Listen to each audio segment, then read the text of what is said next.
ഒരുപാട് ഓവർ പഴുപ്പല്ലാത്ത എന്നാൽ പഴുത്ത മാങ്ങയായിട്ടുള്ളൊരു 4 മാങ്ങ ഞാൻ എടുത്തിട്ടുണ്ട്.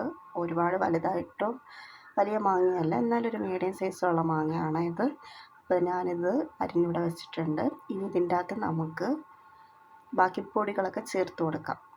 ഞാൻ ഇവിടെ ആദ്യം ഉപ്പ് ചേർത്ത് കൊടുക്കുന്നുണ്ട്. നിങ്ങൾക്ക് ആവശ്യത്തിനുള്ള ഉപ്പ് നിങ്ങൾ ചേർത്ത് കൊടുക്കാം. പിന്നീട് ഞാൻ ചേർത്ത് കൊടുക്കുന്നത് മഞ്ഞൾപ്പൊടി, ചേർത്ത് കൊടുക്കുന്നത് ഉലുവാപ്പൊടി, നമുക്ക് കുറച്ച് കായപ്പൊടി,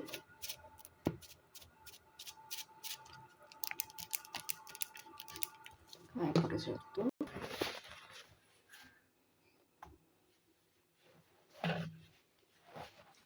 കുറച്ച് മുളക് പൊടി,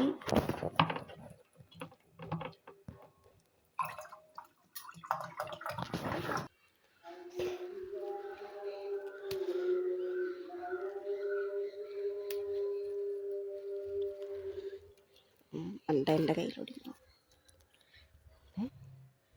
2 കറിവേപ്പില,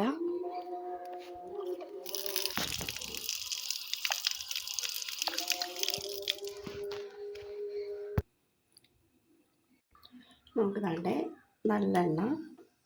ഞാൻ ഇവിടെ നല്ലെണ്ണയാണ് എടുത്തേക്കുന്നത്. നല്ലെണ്ണ ഒഴിച്ച് കൊടുക്കാം. എണ്ണ ചൂടായി കഴിയുമ്പോൾ നമുക്ക് കടുക് ഇട്ട് കൊടുക്കാതെ. അപ്പം കടുക് പൊട്ടാൻ തുടങ്ങിയിട്ടുണ്ട്. കടുക് പടപടാ പൊട്ടിയതിന് ശേഷം നമുക്ക് അരിഞ്ഞ് വെച്ചേക്കുന്ന പൊടിയൊക്കെ ഇട്ട് വെച്ചേക്കുന്ന മാങ്ങ നമുക്കിതിലേക്ക് തട്ടിക്കൊടുക്കാം.